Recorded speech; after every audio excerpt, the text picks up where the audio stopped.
朝堂之上公然行凶杀人！快把他给我杀了！谁敢杀我？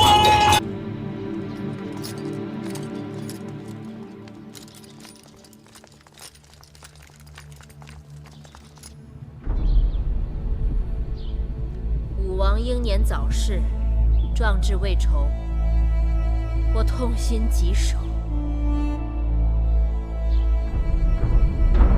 武王刚强直礼，志在开疆拓土，肆夷兵符，攻夷圣武。若不是武王刚愎自用，不肯纳谏，何来今日英年早逝？诸国都已在暗自窃喜，肆夷宾服、攻夷圣武等美事之词，就不要再提了。公子华，武王尸骨未寒，你为人臣子，应遵本分。身为武王兄长，你可知隐君之过，不可非君之道理？行出于己，名生于人。你大行受大名，细行受细名。光武王一个武字，便知他生前是如何行事了。我只不过是在提醒诸位，该彰善淡恶，为后世戒。这大殿上坐着的公子，都是先王的骨血。难道只有公子华能说会道？别的公子就无话可说了吗？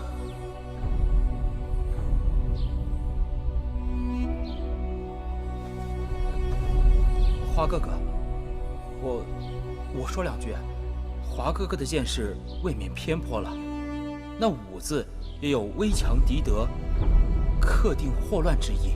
明明是夸之多穷之物。创帝，不用遮遮掩掩。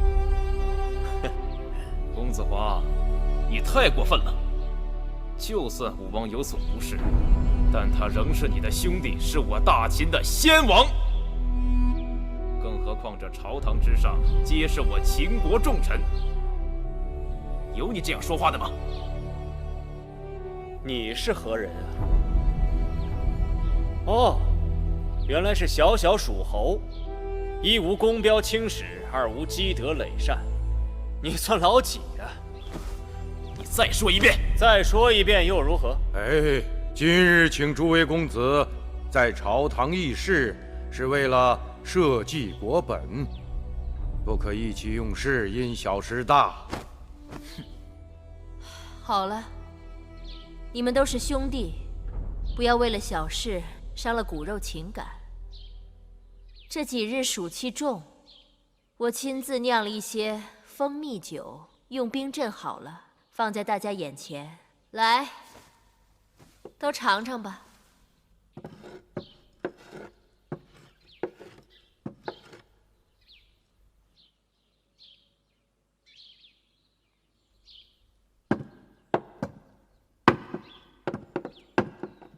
这酒味道如何？会后亲自操劳，自然是好酒。酒不错，就是过于甜腻了些。武王亡故，宗庙不宁，各国都在派兵遣将，对我大秦虎视眈眈。这楚魏之事是当前大事，各公子都有何高见？这些年一直是由会后协理武王掌管朝政，楚魏之事自然还是会后说了算吧。武王后已有身孕，按规制，王位应传于武王后嗣。难道此事也有异议？武王后有孕，自然是喜从天降。先且不说生男生女，这武王后临产还有大半年的光阴，王位不可空缺。我看不如先将王位定下来，待武王后产下王儿，再将王位传给武王后嗣。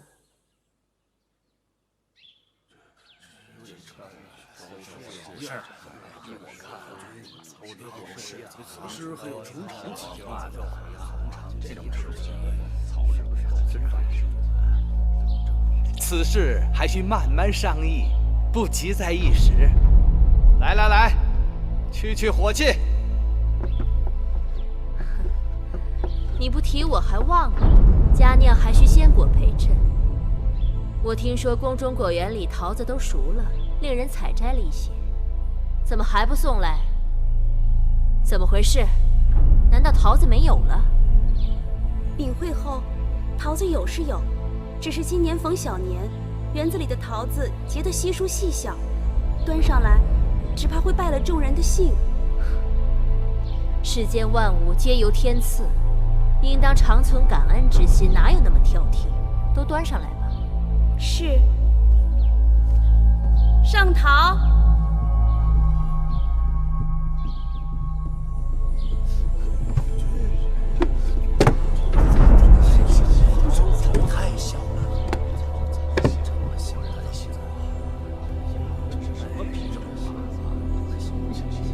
这果子看着是小了一些。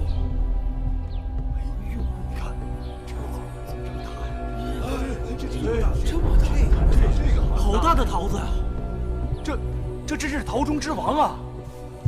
这莫非是仙桃吗？快端上来给我瞧瞧。是。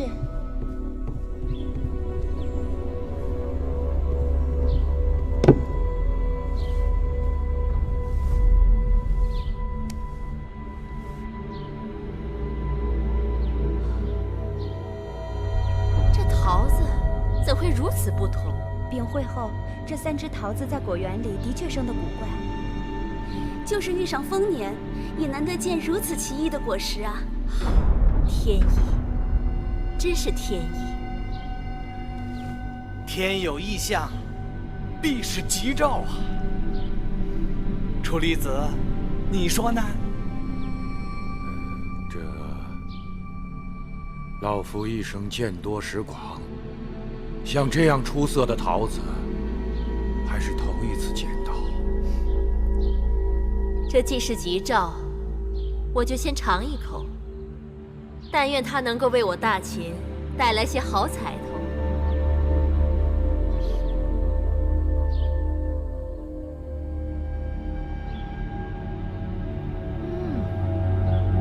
果然是仙桃，芳香四溢，甘甜可口。我这新酿的蜂蜜酒与之比起来，简直寡淡无味。我这儿还有2个仙桃，可不能一人独享。这第2个桃，应该给这大殿中有功之臣。你们看，会后说的是啊，应该赏给有功之臣。是啊，依你看，应该赏给谁？此人无可争议啊，自然是楚离子了。身为王叔，辅佐2代君王，功高盖世啊。甘相谬赞，微臣不敢当。王叔实至名归。谢会后。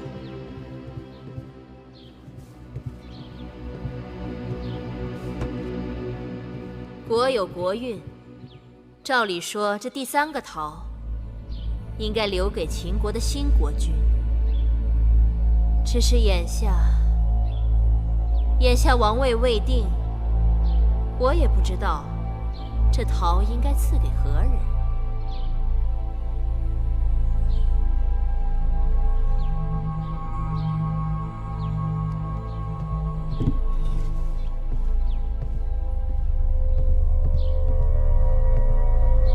既然只有1个桃子，那不妨大家论功行赏。华哥哥说的有道理，可这大殿里的人谁也没有功劳啊！只论功劳，不论德行，这有违君子贤臣之道啊！在下蜀侯嬴辉，早年曾随武王和干相安邦定国，汗马功劳。封侯后悉心管理巴蜀，保境安民，百姓安居乐业。巴蜀兴，秦国兴，这个桃自然应该是归我。公子辉当众招得表功，可惜功劳却寥寥无几。征讨魏国，谁是监军啊？函谷关大战，你又在哪里？北扫义渠，西平巴蜀，东出函谷，南下商於，战战都有我嬴华的心血。这大殿上的诸位公子，哪一个敢说他在大秦的功勋册上能与我平起平坐？没错，大哥身为长子，战功赫赫。对，大哥为人公正，有勇有谋，我等愿为大哥马首是瞻。哎呀，你们知道个屁！当年父王为什么没有立嬴华为嗣？啊？就是因为他不遵秦法，在封地与旧族勾勾搭搭。嬴华他有功，哼，无德。你算有德？你在巴蜀横征暴敛，巧取豪夺，肆意搜刮民脂民膏，信口雌黄！区一个横门军，敢在这里狂犬吠日！哎，二位公子的话也都各有道理。二位公子都是功勋卓著，在老夫看来，这个桃子还是二位公子分食了的好。甘香，这桃子可以分食，王位不可以分呐！你这哪是在劝和呀？这个桃子我吃定了！休想！朝堂之上，岂能住手！荒唐！你们都住手！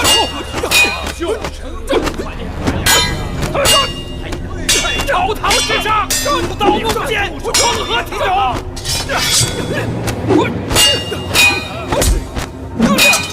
来人，把他们都给我拿下！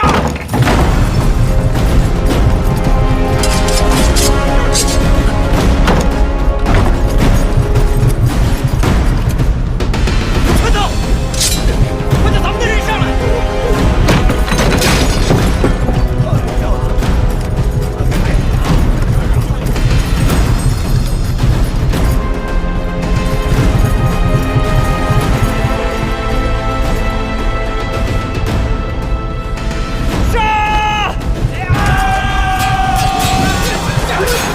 别打了，都别打了！外面的人是哪来的？都是公子华的人呐！这东门外有禁军把守，他们是怎么进来的？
朝堂之上公然行凶杀人，快把他给我杀了！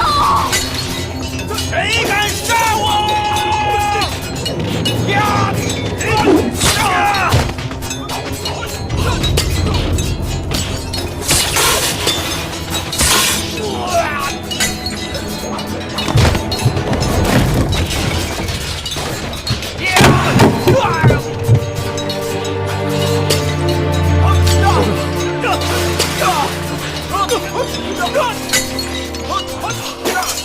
大秦这就算完了，完了！大秦这就算完了。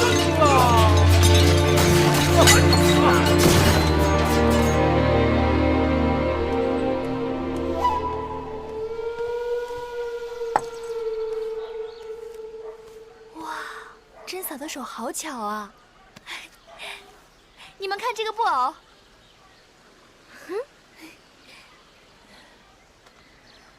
甄嫂的病看起来比前一阵子好多了。其实甄嫂收拾起来挺俊俏的。给宝儿了。米夫人，婆婆来了，我给您道喜来了。婆婆何来的喜事？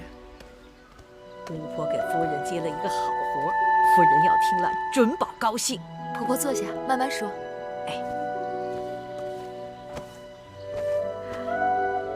糜夫人，你可还记得那个陶尹老爷？就是那个下了定金，让我们抄写试婚礼的陶尹老爷。就是他，他的儿子要和左大夫家结亲，即将请期迎亲。陶尹夫人急着要做一件婚礼上穿的喜服，指定要夫人您的绣活。别提那个陶尹老爷了，他出尔反尔，把我们害得还不够苦啊！这回不同了，这回不同了。陶尹夫人千般万般的求我，一定要让我做这个中人。可继承城内手艺好的绣娘有的是，何苦定要我来做？夫人，你有所不知，这陶尹夫人呐，知道自己的夫君不是世家，所以格外要面子，挑剔的要命。陶尹家家财万贯，官位不高，却深得国相的信任。他们的儿子是个独子，天资聪慧，连左大夫都愿意和他结亲，说明他们家的运势正在往上走呢。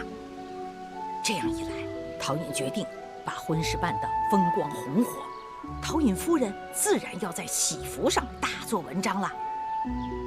自从在慕容夫人那里看见了夫人您的女工，继承城中的绣娘哪里还有她看得上眼的？只是我们眼下的活计已经够忙，只怕这单不一样，这单不一样啊！夫人，您要是做了这单，您和公子那就是衣食无忧了。陶尹老爷肯出这个数，20斤，200斤，200斤，那足足够公子和夫人几年的衣食了。那么一大堆金子，我们再也不用做别的活计了。母亲不用给别人做针线了，冬日我们还有炭火，还有白花花的精米粥吃。是啊，是啊，我就是这么想的。有炭火，有精米，手上不长冻疮。我一听这个酬劳，就给夫人您答应下来了。200斤呐，那是一个绣娘做到死都见不到的钱呐。这酬劳听起来太荒谬，只怕是婆婆搞错了。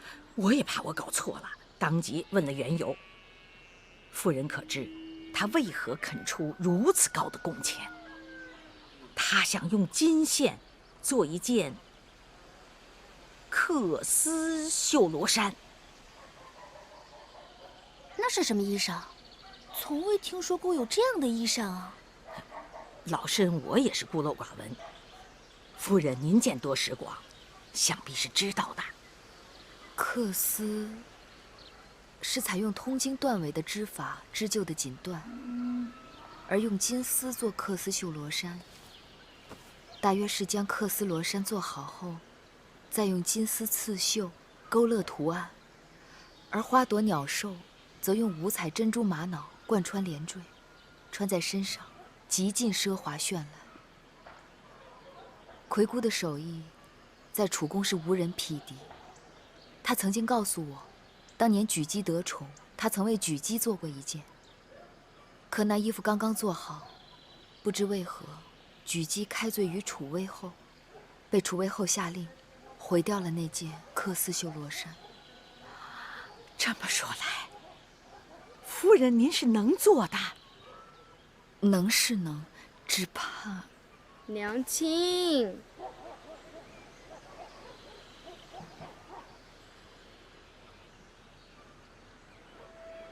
那好吧，只是我们得合计一下，看这桩活该如何来接。青菜，新鲜的青菜。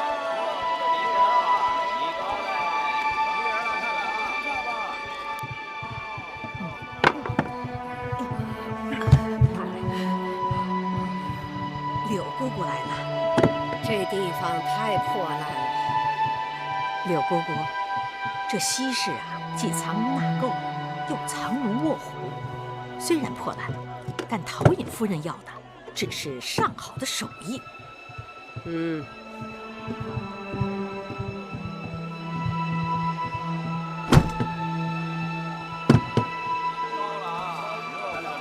们拿着绣品干什么呀？采花名啊！谁要是能认出这花名，就能得20钱。这钱来的多容易啊！有人认得出这花名吗？没有啊。那这20钱得来也不容易，你说是不是？让下，可不是。让下。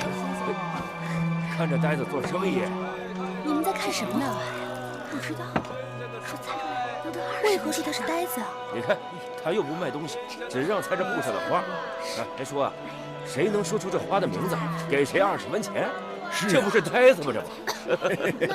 那可有人猜出这上面的花名？没有，到现在也没有人认识。既然这花没人认得出，这不是故意刁难人吗？是不是？哎呦，瞧你们两个大男人，你们懂什么呀？这猜来猜去的，这不就是兰花吗？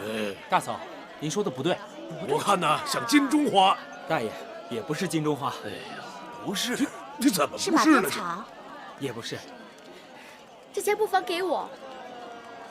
公子。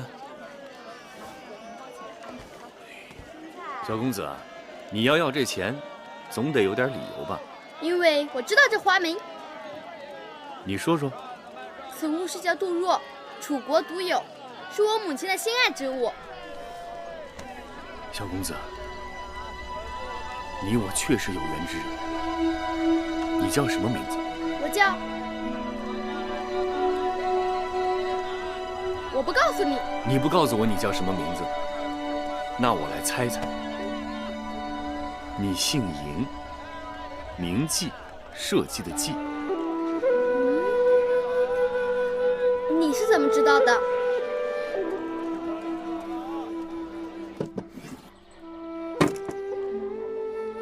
夫人，您请看。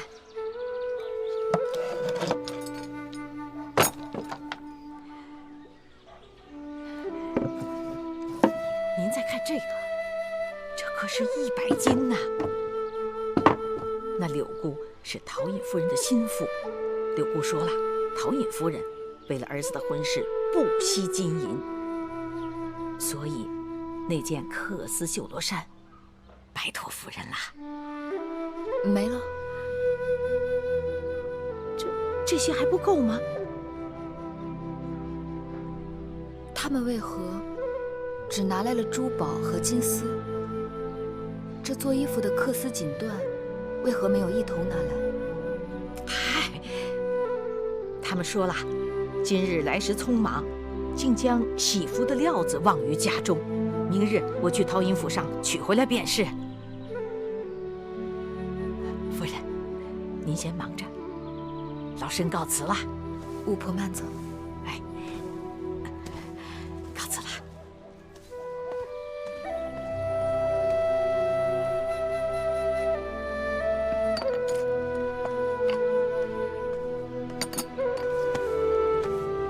夫人，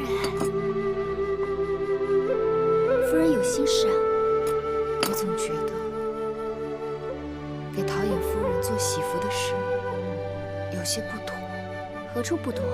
事情来得太突兀，好处来得太轻易。夫人的技艺世间无两，也许真的值这么些钱。况且这缂丝绣罗衫，除了夫人，又有谁敢接这活计啊？我打量了这匣子里的珍宝，照理讲，做一件缂丝绣罗衫，仅仅一般的珍珠玛瑙即可。可这匣子里还装了许多不相干的珍宝。或许是陶尹夫人想要将家财都镶嵌在喜服上，向世人证明自己富可敌国。还是明日让巫婆问清楚的好，免得有什么差池。母亲，母亲，既然回来了，母亲，你猜，我在街头遇到了谁？谁？母亲最想见的人，楚国来的。哼，母亲的故人。你们见到子歇了？那个黄公子在街头用他买下的那块绣花的布料来寻找夫人。殷公子认出了上面绣的是杜若花，由此知道了各自的身份。皇叔父说，他从楚国带来了荣舅舅的书信，因为要紧，所以一直藏在行囊里面，没有带在身上。今日楚国那边又来了公文，所以皇叔父不得不赶回他的住所。但是他告诉我，明日午后他就来小院看望母亲。你皇叔父他可好？而且他很有趣。如何有趣？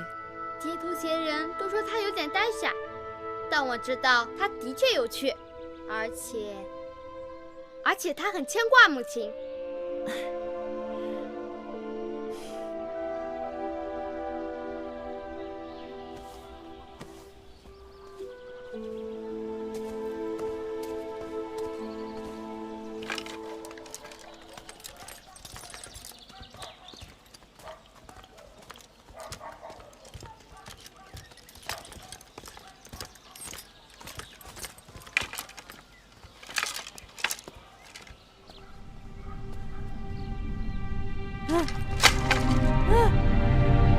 珍嫂，怎么了？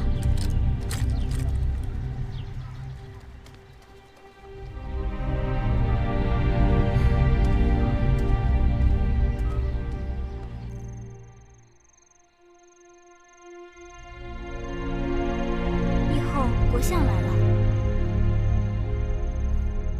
请国相进来。是。以后，天色已晚，国相有何急事求见？微臣刚刚收到飞鸽传书，秦国诸公子为争王位，大打出手，公子辉被公子华杀死。什么？荒唐的是，此事是会后用一个桃子挑拨而起。怎么会有这样的事情？国相请坐。那眼下我燕国该如何是好？首先，我们要派出使者到咸阳去表示哀悼，目前只能静观其变了。燕国与秦国虽为手足，但秦国王位未定，情形是瞬息万变。一旦局势明朗，我们便可伺机而动。国相所言甚是，防祸于先，而不至于后伤秦。既然如此，我有一事要与国相商议。以后请讲。国相可还记得秦国的质子还在继承？微臣怎么能够忘记呢？如今这秦国质子的分量已不可同日而语。既然秦国已险象环生，国相可否传令下属，对他们赐予优厚？一旦情形有变，他们也会对燕国感恩图报。以后所言极是。以后过几日就是夏至，以后是否要与燕王去100里外的祖庙祭地？微臣愿随同前往。待回到京城之后，微臣即刻查访，定会将那秦国质子请回驿馆，保他们高润优渥，衣食无忧。有劳国相费心。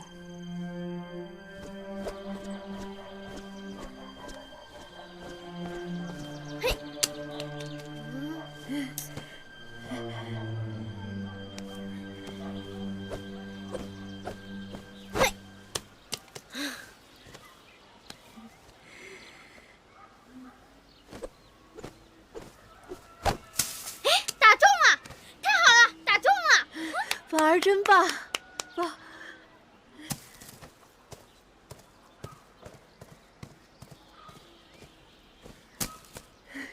好漂亮的小花。婉儿，吃鸡蛋。谢谢珍嫂。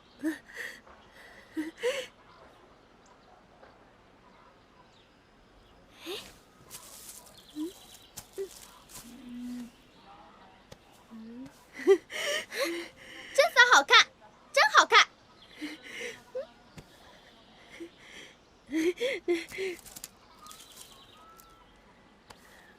婉儿，谢谢珍嫂。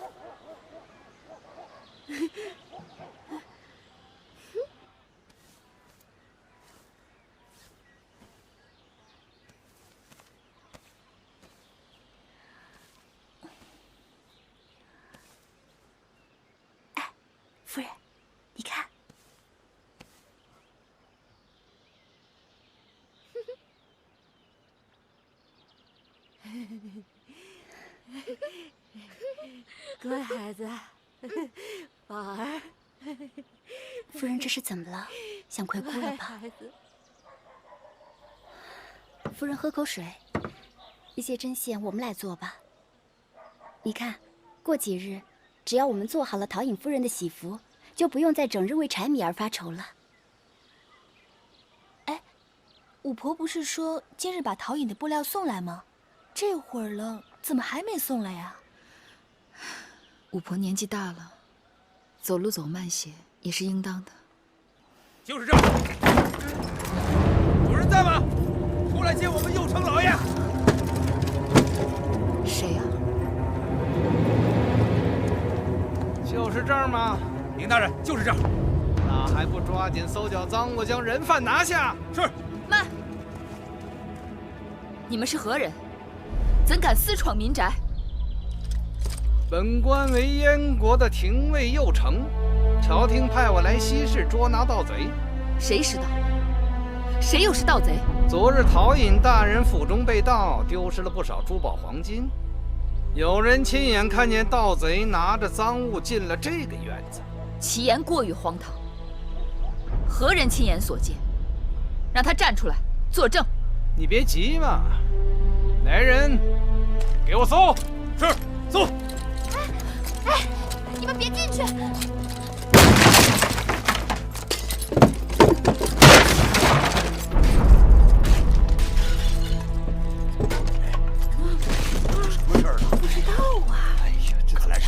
麻烦了，要不然怎么会来这么多官兵？不会吧？这院子里边住的都是夫人的小孩，这么多官兵，那甄嫂人还糊涂着呢，也不会干出这等事情来呀。就是，这家人挺好的呀，不会干这种事儿的。拿出去，快点！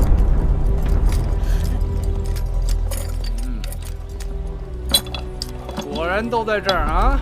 这是陶尹夫人做喜服的定金，这是用来镶嵌在喜服上的珍宝。喜服？谁说陶尹夫人要做喜服啊？啊？做喜服用得着这么贵重的珠宝吗？而做喜服的衣料又在哪儿啊？明明是巷子里的五婆做中人替我们接的活计，不然我们怎么知道什么陶尹夫人？啊！你要不提啊，我还差点把这老婆子给忘了。本官办案手里当然是要有凭证的。来人，在，把那个老婆子押上来！押上来！五婆，五婆，五婆，五婆，五婆，夫人，本官已经查明，就是这个老婆子与陶尹府中的婢子内外勾结，鼠盗狗偷，不择手段。哼！如今人赃俱获，右丞大老爷，我真的是冤枉的。做喜服的活计是陶家的下人说，陶尹老爷的儿子要大婚，是他们亲自找上门的。那些珠宝和金子也是他们交予我的。大人，你要是不信，我愿意与陶府的柳姑对质。对质？案发后，那个柳氏早已潜逃，不知去向了。你们明明是早已谋划好了，以为就此可以销声匿迹，偷窃的钱财也可如泥牛入海，却不想，偏偏被本官抓住了你这个贼婆子的贼手。哼，更是顺藤摸瓜，揪出了你们这几个幕后主谋指派。案发后，那个柳氏早已潜逃，不知去向了。你们明明是早已谋划好了，以为就此可以销声匿迹，偷窃的钱财也可如泥牛入海，却不想，偏偏被本官抓住了你这个贼婆子的贼手。哼，更是顺藤摸瓜，揪出了你们这几个幕后主谋指派。这么说，这陶府从未打算要办婚事。陶府办不办婚事与盗案有何干系啊？陶府要办婚事，陶尹夫人要做喜服，这该是人人皆知的事情。啊，就算陶府要办婚事，啊，陶尹夫人要做喜服，这蓟城城内有的是专门伺候达官显贵的逢人绣娘，哪里轮得到你们这几个啊？息事无名粗笨妇人上手啊！你去城中好好查查，只怕那些显贵身上穿的，有不少就是我这粗笨妇人的针线。你这是不打自招啊！啊，看来你仗着给别人做针线为名，在城内干着鸡鸣狗盗的事情，已经不是1、2日了。哼，本官倒要好好的查一查，看看这蓟城内到底有多少苦主招了你们的道。大人有所不知，我们来自秦国，这位公子是你们燕王的舅舅，义后的亲弟弟公子季。这位夫人是公子季的母亲，你们诬陷好人，这是对贵人大不敬。秦国的质子，哎呦，名头好大呀，吓死我了啊！你们若真是大王的至亲，又怎么会两手空空跑到这种贱者居住的西市来隐姓埋名啊？你若不信，可以找你们国相郭伟查证。你这个狡诈妇人，明知道我国相陪着大王和义后出宫了，你想借此机会拖延时间，好趁机逃脱是吧？哼，你们可真是机关算尽啊！来人，把他们都带下去。是。大胆！走。你身为主管刑狱之官，吃着朝廷俸禄，怎可无凭无据胡乱抓人，乱施淫威？本官说要抓，便抓了，你又能怎样啊？哎呀，这些当官的都不是什么好东西，怎么专门啊欺负妇孺弱小。就是啊，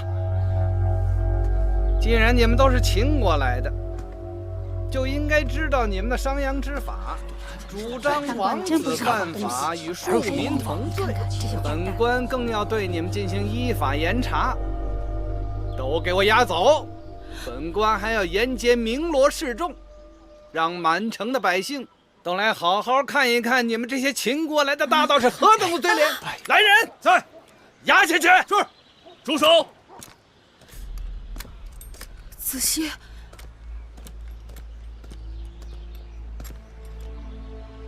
既是秦国质子，要带走，须以行文向秦国交涉。你是何人？在下楚人黄歇。一个小小的世子，少在这多管闲事。身为朝廷命官，罗织罪状，污良为盗，这种闲事人人可管。这些黄金珠宝便是证据，本官可以随意找到不下10人，见证着老婆子昨日下午抱着2个匣子进了这个院子。既是赃物，谁又敢在这光天化日之下捧在手上，穿街走巷，在众目睽睽之下回到住处？难道这做贼的不怕别人知道他的行踪，打算广而告之吗？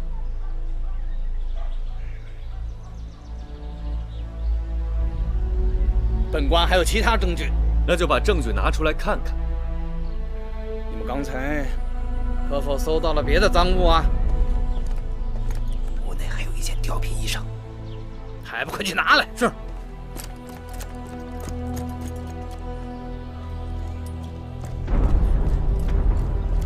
大人。哼，怎么办？果然可疑。你们这些人如乞丐般贫贱，哪里穿得起这么贵重的衣裳？哼，人赃并获，都给我锁起来，先沿街示众，再带回公堂。本官要细细的查问。是。啊！这婆婆做的衣裳，我滚开！静儿，静儿，小孩子你也动手？静儿，放下看，还给我！去，静儿！公子，你敢动我跑啊！哎！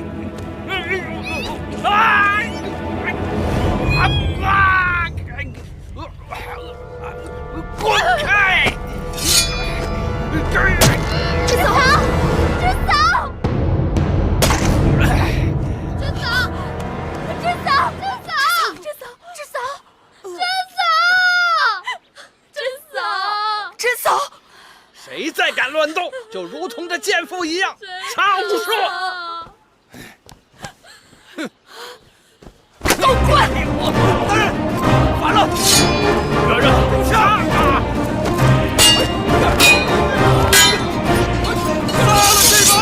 杀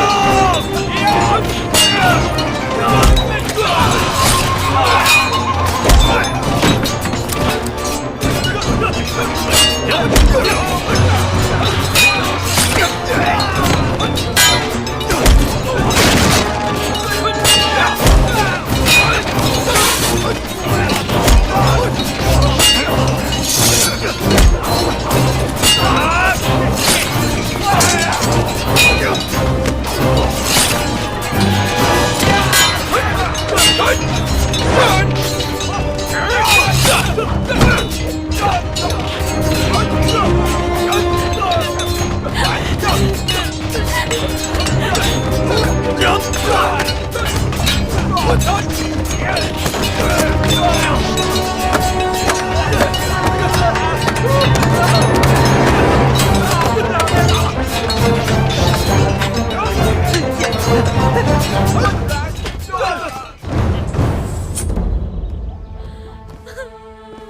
鱼儿，咱们杀了廷尉右丞，在这继承也算是捅破了天。我看此地不宜久留，天黑之前咱们必须出城。芈月公主，别来无恙。义渠君，你是怎么突然到了燕国？我听说你在燕国受人欺辱，我就立刻带着兄弟们过来了。没想到来晚了，让你受惊了。义渠君豪侠仗义，扶危救困。今日若没有你们相助，我等定会身陷桎梏，备受凌辱。你我之间用不着客套。义渠君急公好义，请受皇歇一拜。黄公子，你不是死了吗？哦，死而复生。今日一见，黄公子也算是英雄好汉。糜夫人，今日闯下如此大祸，都是老身的错。婆婆不要责怪自己，那些贼人一心害人，剑却张罗。婆婆心善，免不了会中了他们的奸计。眼下朝廷马上会派人追捕我们，婆婆只好随我们一起出城，那才是上策。糜夫人，你们还是赶紧逃命吧。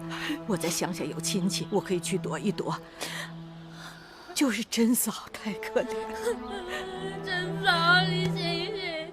甄嫂，你醒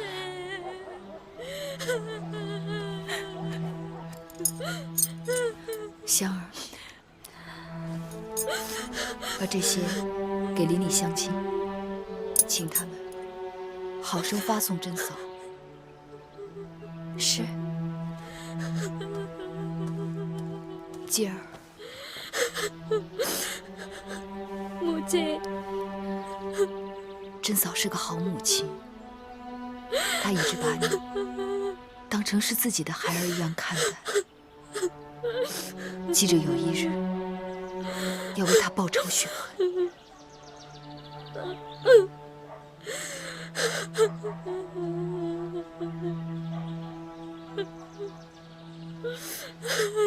真是废物！你们带了那么多人马去，竟捉不住几个妇人，一个顽童。夫人应该知道，西市乃乌合之众云集之地，闵夫人凶蛮，又有楚人黄歇帮阵，后来又跳出来许多胡人，所以我……怎么胡人会搅和进去？小人也觉得奇怪，但是听他们的口音，看他们的做派，确实是胡人，绝对不会错。好个芈月，竟敢勾结胡人，聚众滋事，擅杀朝廷命官，光这些罪状，足够他掉好几次脑袋的。原先只是按照夫人的计谋，给他们安一个鼠头狗刀的罪名，当众着实羞辱一番，然后再把他们收到狱中慢慢折磨。可是谁成想，人没抓到，倒是把廷尉右丞的性命给搭进去了。死得好，你们大人死得其所，他用性命成全了那个贱人。夫人的意思是？我一直想寻求个一刀致命的法子，收拾那个贱人，但国相爷手上不肯染血。这下好了，那贱人犯了燕国刑律，砍头都太轻了，理当车裂之刑处，还有凿顶、抽泪、刨落、挖心。夫人，芈月跟公子季在蓟城犯了事儿，杀了人，必定会尽快想办法逃出城外。夫人，要抢在他们前面啊！对，你们快去！国相爷不在，蓟城出了这等大案，通知守城官兵立即关闭城门，全城搜捕人犯。是。关城门，快！快！关城门！关城门！快！不许任何人进入！拉住他们！拉住他们！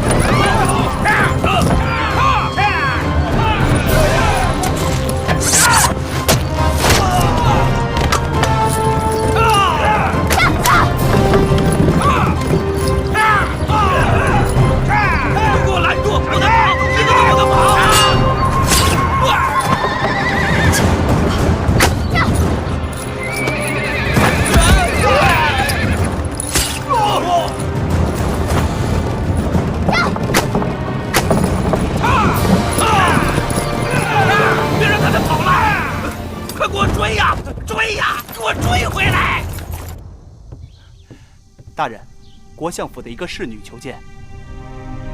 哦，让她进来。是。国相夫人侍女灵儿，拜见苏先生。哦，你找我何事啊？裘先生就请过质子公子季母子一命。你说什么？公子季母子命在旦夕，灵儿知道先生豪侠仗义，曾对公子季母子雪中送炭。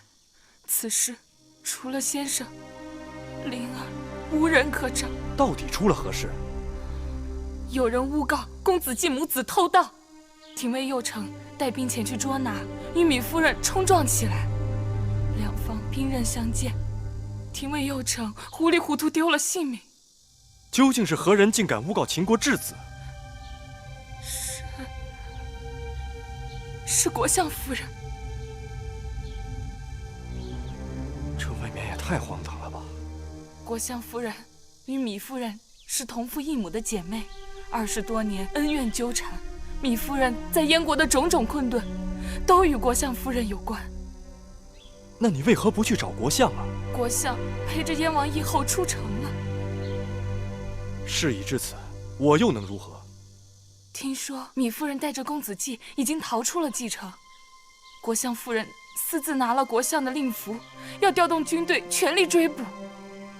国相夫人怎敢如此狂妄悖逆？她是不知道她自己的所作所为，不但坏了国相的大事，更是乱了燕国的朝政啊！所以只求先生赶紧想办法。来人，大人，立即备马，我要出城。是。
天就要黑了，前面有个草屋，应该是山中猎人打猎的时候住的，我们在那儿过夜吧。好，走。啊！啊！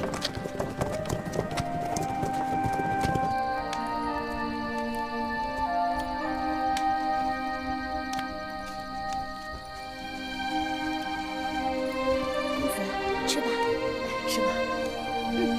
王公子请。让月儿先吃。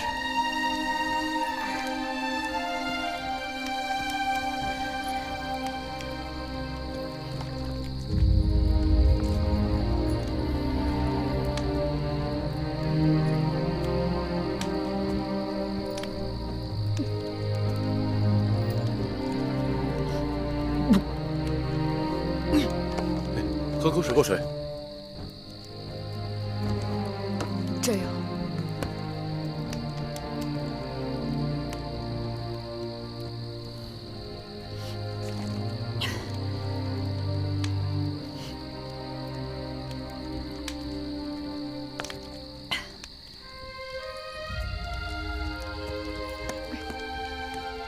让二位见笑了。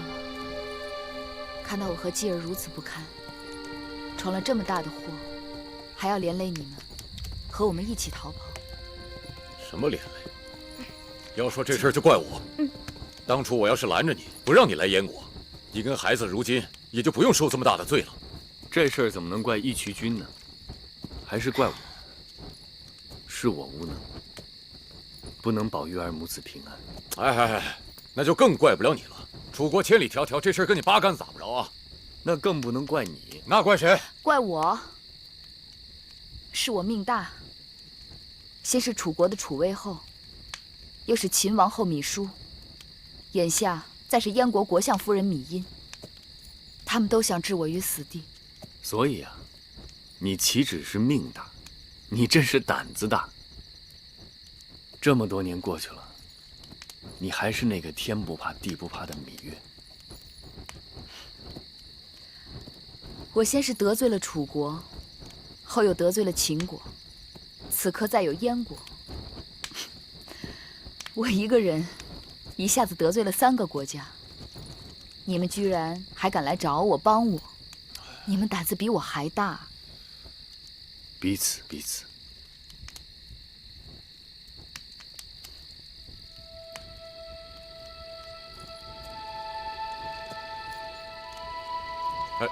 哎，别光你们俩看来看去的，也看看我呀。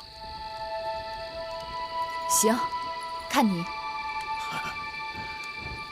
母亲不用怕，就算有一日继儿和母亲把天下诸国都得罪了，那又能怎么样？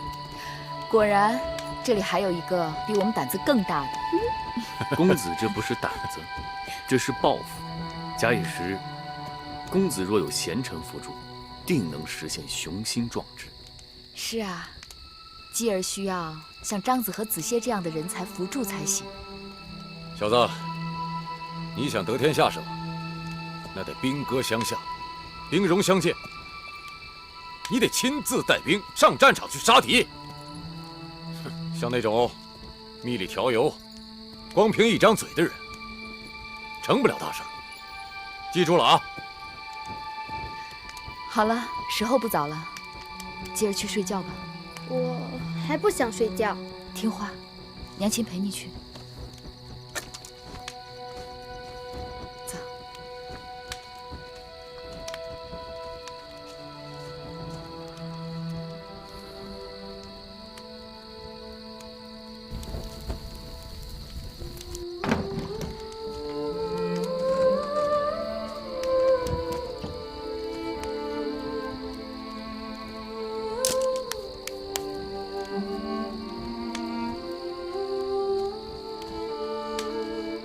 怎么还没有睡啊？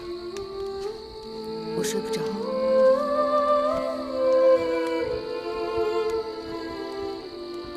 我也睡不着。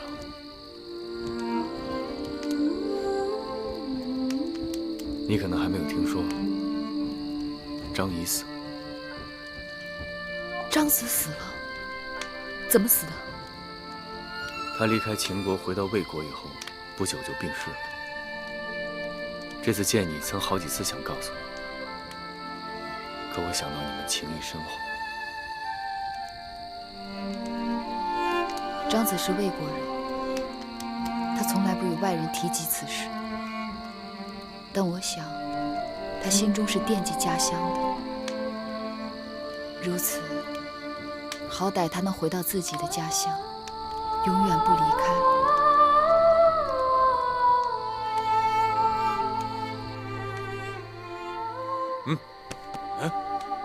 扫帚星，嗨，那有什么好看的？你说什么好看？哎，那边好看。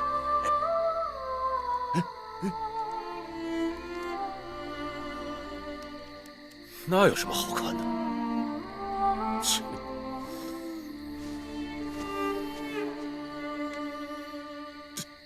临来燕国前，这是你弟弟公子荣给我的。蓉儿怎么样了？蓉儿现在处境艰难，楚王把他弄到云梦泽与夷狄交战，缺粮草无后援，只靠他带着将士们苦苦支撑。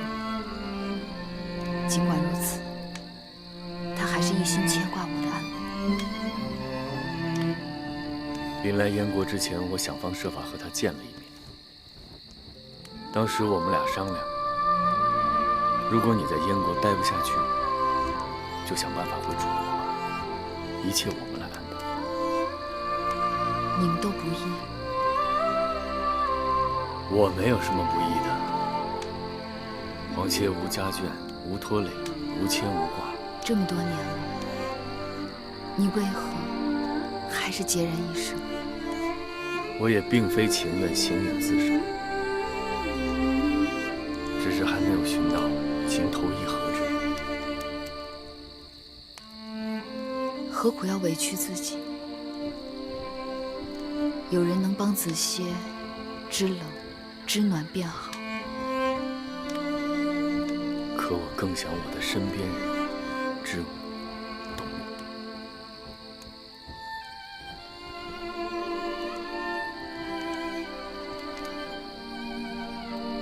是月儿夫人。咱俩说这个就客气了，更何况这些年你在秦国也不容易。秦王嬴驷，他对我很好。秦王盖世英雄，识得你，珍惜你。秦王高识远见，对芈月有知遇之恩。若没有秦王，芈月始终是个见识普通的小女子。跟着秦王，月儿才长大了。未遇见秦王之前，月儿只知看重儿女之情，白水见心，清澈如新。结识秦王之后，才知这世上还有另一种高岸深谷的情谊。高岸深谷，月儿说得好，秦王定是待月儿如父如兄，所以当日月儿才割舍不下。但也是从那日起，月儿便知，这天地间，我亏欠的最多的人，便是你。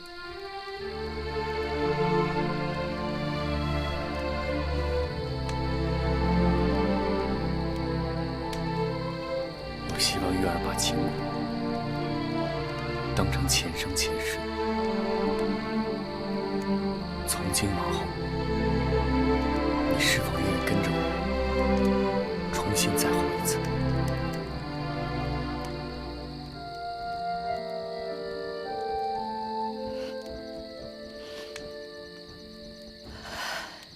你说廷尉右丞被杀，芈夫人带着公子季出逃，该是事出有因吧？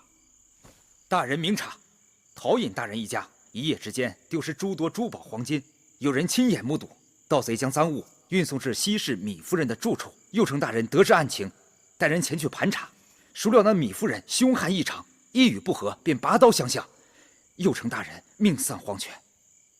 那右丞大人出门办案，难道就没带人手？带是带了，一些兵士，数名官吏，但是抵不过芈夫人人多势众。人多势众？据老夫所知，那芈夫人已落得一贫如洗的地步，除了身边的2个女婢，并无他人跟随。怎么，她突然发了横财，在西市招兵买马，一呼百应了？对了，对峙期间，那楚人黄歇赶到，后来还有西市的游侠剑客趁机滋事，还有不知道从哪儿冒出来的一些胡人，大开杀。好了好了，老夫都明白了。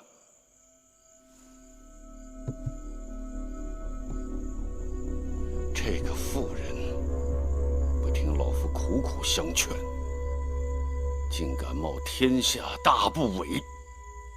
大人，您是说？我是说，那个芈夫人一介妇人，竟有这般的胆识，这般的谋略。西市游侠、边戎胡人都被她轻易收服，当年齐人犯境时，老夫若有他这般胆识和手段，击败敌寇，可不易如反掌了。大人说的甚是，所以国相夫人也是心急如火，派我速速前来禀报。如今公子季母子和黄歇等人已经逃出了蓟城，且不说城内外一片混乱之势，稚子出逃本是大罪，杀人越货更是罪上加罪，亡命之徒丧心病狂。如若中途再有人接应，局面恐怕很难掌控，还望国相大人尽早定夺。夫人可派人去追击？是，夫人雄才大略，判定公子季母子必定逃往至楚国，当即拿出国相大人的令符，一是派人前往齐国，请求齐国协助燕国限时追捕，事后承诺必有厚报；二是派人带信去秦国和楚国，告诉惠后和楚王，诛杀公子季母子绝不可手软；三是急传田将军入府，即刻带兵前去追杀。混账！这个妇人胆大包天，竟敢私传老夫令符！来人！相爷，备马，我要马上回蓟城。是。哎，国相，你们这些阿谀奉承的小人，把老夫害惨了！国相，国相！母后，苏秦拜见大王。先生请起。谢大王。侄儿，我们要立刻回蓟城。母后，为何这样匆忙？糜夫人出事了，有人诬告公子季母子行盗，逼他们返出蓟城。眼下，国相夫人私自调兵，追捕公子季母子去了。来人，去请国相。是。禀议后，国相派人前来禀报，说因政务紧急，连夜赶回蓟城了。什么？国相匆匆离去，必是与糜夫人之事有关呢。传令下去，立刻准备返回蓟城。是。侄儿，赶紧收拾一下。来。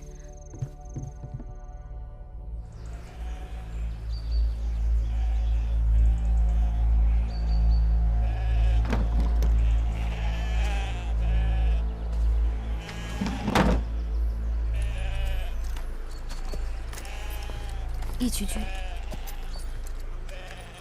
月公主，你起来了。抓我们的人马已经离我们不远了，我们必须要立刻动身。此处往西南，快马扬鞭2日，便是东湖地域。过了东湖，就是义渠。我与东湖一直交好，只要我们到了东湖，便可以安然无恙。谢谢义渠君好意，但月儿打算就此向东，先到齐国，然后再想办法回楚国。去楚国？是。此处离齐国至少要走上8天的路，而眼下燕国倾全国之军力在追杀我们，我们就这么点人马，半路遇上燕军，必是凶多吉少。哎，你别告诉我这是黄公子的主意。义渠君对月儿情谊深厚，10几年风雨飘摇不曾有变，但楚国是月儿的母国，月儿的兄弟此刻正在楚国等待月儿。我心思已定，还望义渠君见谅。兄弟，公主并非只有一个兄弟，在义渠有一个叫白起的弟弟，他也正眼巴巴地等着与自己的姐姐团聚。当年，公主与本王以死相拼，就是为了这个黄公子吧？而如今，公主不顾自己跟孩子的性命，硬要责难弃义，还是为了他吧？你错怪黄公子了，去楚国是我的决定。质子出逃犯了大罪，何况我们在蓟城闹得天翻地覆，燕国必然要追捕我们，秦国也不会袖手旁观。眼下我们只能走一步看一步了。义渠君侠义肝肠，芈月感恩不尽，但我不想再把你带入险境之中。公主，你这是说的什么话呀？我义渠君是贪生怕死之人吗？行，不就是去趟齐国吗？我陪你。你这又是何苦？他黄公子能舍命陪你，我为什么就不行啊？为了躲避追兵，我们只能走小路，不能走大路。准备吧。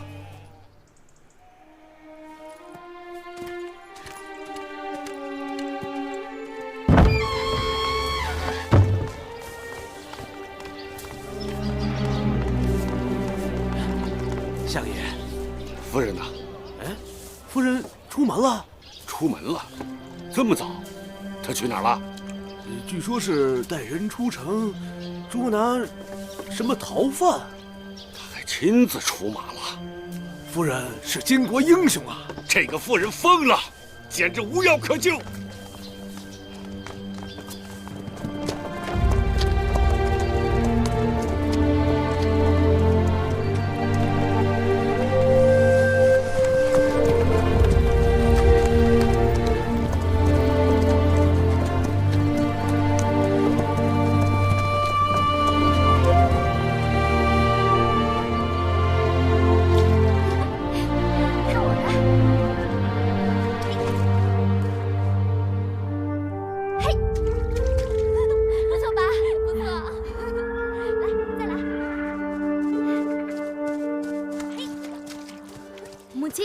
母亲，你在想什么？母亲想起了楚国的汨罗江。汨罗江是哪啊？那是母亲的家乡。汨罗江很美吗？天底下没有一条江有那么美。母亲离开家那么久了，母亲想家了。吉儿不用担心，皇叔父一定会送你母子回去的。子贤，有时候我真的惶恐，我怕这一次依旧是一场梦。多少回了，我在梦里回到家乡，但脚还没有伸进汨罗江呢，这梦便醒了。这回不会了。明日咱们就到齐国边境了，这次咱们借道齐国，很快就能回到楚国。咱们一定要一起去看屈夫子，一起去汨罗江泛舟。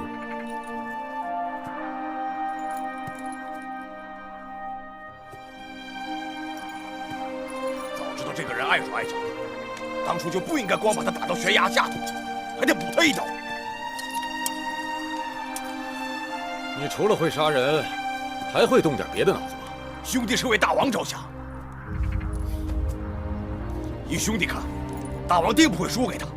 这男人是什么？男人是山，女人是水。男人有了血性，这女人才会跟着他。这女人图什么？图的不就是男人为她挡风遮雨的肩膀吗？我的黄公子，除了能说会道，还能给他什么？昨日在白桦林遭遇燕国追兵，若不是大王和兄弟们舍命断后，岳公主他们哪能轻易脱身？胡威啊，我们来了燕国多日，也不知道白起那边怎么样了。派个人去他那儿探探消息。是。来。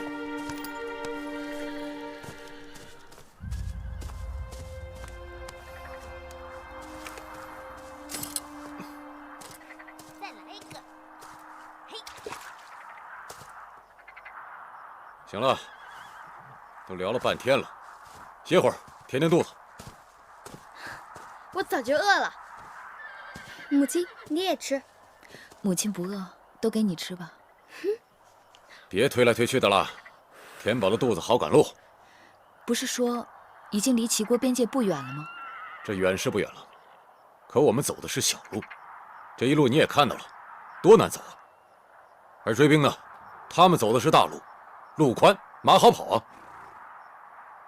我估计这会儿啊，这追兵已经在边界埋伏好了，就等着我们去。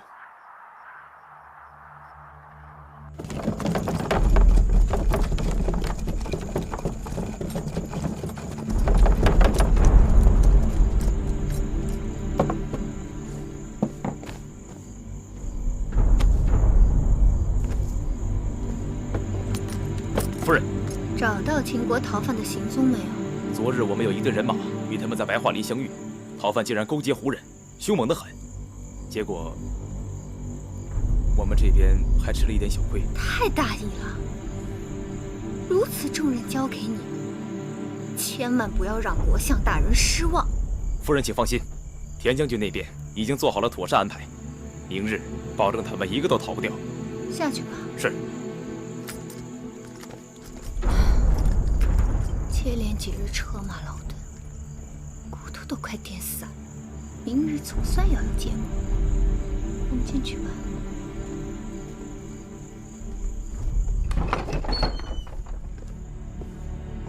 身为国相夫人，竟然忍不住这么……